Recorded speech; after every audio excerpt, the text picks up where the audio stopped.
जरा सोचिए, पूरी दुनिया में लगभग 3000 भाषाएं बोली जाती हैं और इन सब के बीच हमारी हिंदी एक विशाल और मजबूत स्तंभ की तरह खड़ी है। आपको जानकर शायद हैरानी हो कि चीनी और अंग्रेजी के बाद हिंदी पूरी दुनिया में बोली जाने वाली तीसरी सबसे बड़ी भाषा है। आज के इस विशेष भाषाई व्याख्यान में आप सभी अध्येताओं का बहुत बहुत स्वागत है। एक भाषा प्राध्यापक के रूप में आज मुझे इस असीम और समृद्ध भाषा की संरचना, इसकी ऐतिहासिक विरासत और इसके व्याकरणिक पहलुओं पर बात करते हुए बेहद खुशी हो रही है। आज हम भाषा के विज्ञान और कला दोनों को बहुत करीब से समझेंगे। तो चलिए बिना किसी देरी के इस शानदार सफर की शुरुआत करते हैं। आज के हमारे इस अध्ययन के मुख्य बिंदु कुछ इस प्रकार हैं। सबसे पहले हम हिंदी भाषा की प्राचीन जड़ें टटोलेंगे, फिर इसके विकास के 4 अहम चरणों को समझेंगे। उसके बाद मानक खड़ी बोली, लिपि और व्याकरण के दिलचस्प नियम, और आखिर में हम हिंदी साहित्य की शानदार दुनिया की सैर करेंगे। तो आइए भाग 1 से शुरू करते हैं, हिंदी भाषा की जड़ें। हमारी शुरुआत इस भाषा के पारिवारिक मूल और उन ऐतिहासिक जड़ों से होती है जिन्होंने इसे आज एक वैश्विक पहचान दी है।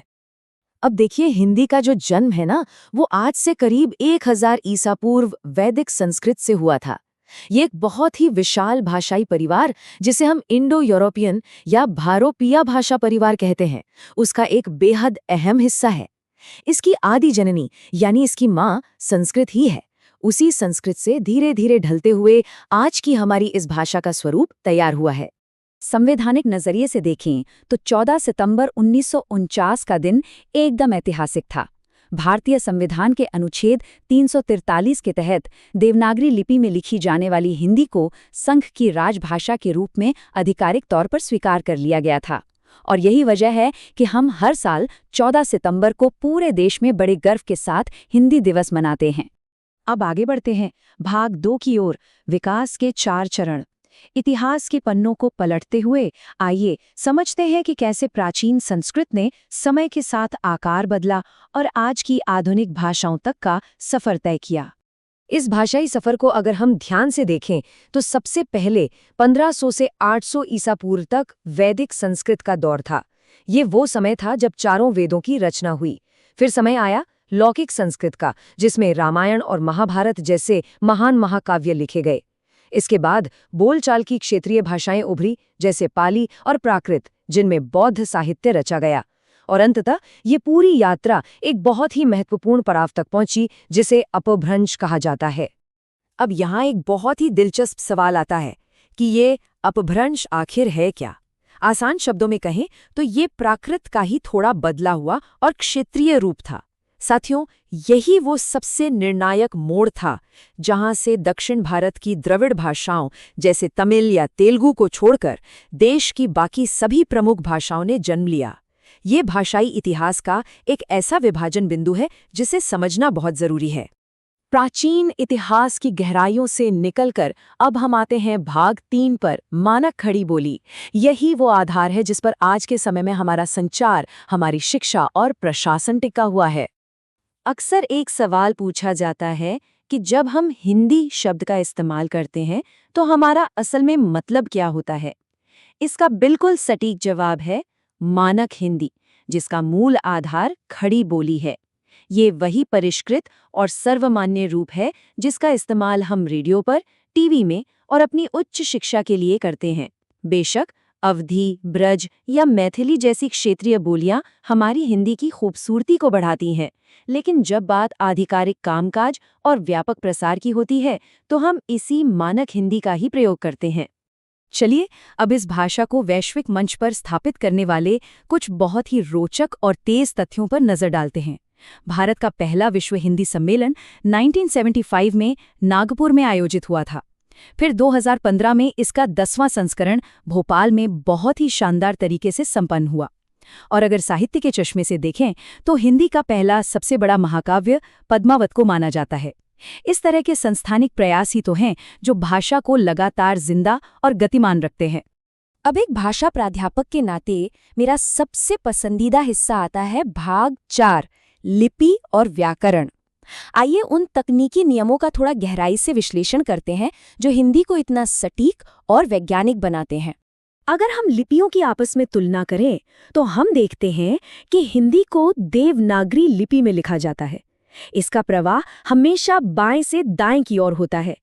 और मजेदार बात यह है कि यही लिपि हमारी संस्कृत और मराठी जैसी भाषाओं के लिए भी इस्तेमाल होती है। इसके एकदम उलट उर्दू के लिए इस्तेमाल होने वाली फारसी लिपि हमेशा दाएं से बाएं लिखी जाती है।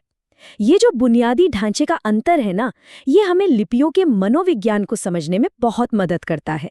व्याकरण में ध्वनियों का बदलना एक बहुत ही स्वाभाविक सी प्रक्रिया है।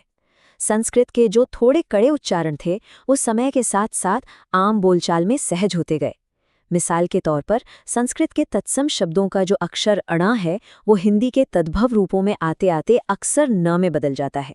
जैसे संस्कृत का शब्द रण हिंदी के सामान्य उच्चारण में रन बन जाता है। ठीक वैसे ही कर्ण शब्द कन का रूप ले लेता है ना कमाल का बदलाव। अब जरा विसर्ग संधि के इन शानदार नियमों को देखिए। ये हिंदी वर्तनी का एक बहुत ही आकर्षक हिस्सा है। नियम कहता है कि अगर विसर्ग से पहले अ स्वर हो और उसके बाद कोई सघोष व्यंजन आ जाए तो विसर्ग ओ की मात्रा में बदल जाता है। उदाहरण के लिए मनः और अनुकूल जब मिलते हैं तो वो मनोनुकूल बन जाते हैं। लेकिन दूसरी तरफ अगर दुह के बाद खा आता है तो विसर्ग बिल्कुल वैसा ही बना रहता है जैसे दुख शब्द में। ये छोटी छोटी बातें भाषा की शुद्धता का बहुत बड़ा प्रमाण है। आइए अब बढ़ते हैं हमारे अंतिम भाग की ओर, हिंदी साहित्य। इतनी मजबूत व्याकरणिक नींव और वैज्ञानिक लिपि के ऊपर जो एक विशाल सांस्कृतिक महल खड़ा है, हम उसके महान रचनाकारों को समर्पित इस खंड को देखेंगे।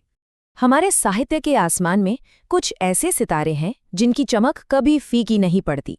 महादेवी वर्मा जी को ही ले लीजिए। उनकी असीम और भावपूर्ण रचनाओं के कारण उन्हें आधुनिक युग की मीरा कहा जाता है। वहीं दूसरी ओर मैथिली शरण गुप्त जी की बात करें तो उनकी राष्ट्रीय चेतना और देशभक्ति से भरी कविताओं के लिए उन्हें भारत के प्रथम राष्ट्रकवि होने का गौरव हासिल है। और सिर्फ कविताएं ही नहीं, रंगमंच और नाटकों का जो योगदान रहा है वो भी हिंदी को समृद्ध करने में असीमित है। जयशंकर प्रसाद जी के ऐतिहासिक नाटक जैसे चंद्रगुप्त, अजातशत्रु और ध्रुव स्वामिनी तो साहित्य का खजाना है। वहीं अगर आधुनिक समाज की बात करें तो मोहन राकेश का नाटक आधे अधूरे मध्यवर्गीय परिवार की उलझनों को बहुत ही बेहतरीन ढंग से दिखाता है। इसके साथ ही डॉक्टर रामकुमार वर्मा की शानदार कृति बादल की मृत्यु भी रंगमंच के इतिहास में एक बहुत ही खास मुकाम रखती है। तो साथियों, जैसे जैसे हम अपने इस व्याख्यान के अंत तक पहुंच रहे हैं, एक बहुत ही गहरा सवाल उभर कर सामने आता है। देखिए, भाषा कोई ठहरी हुई झील नहीं है, ये तो एक लगातार बहती हुई नदी की तरह है।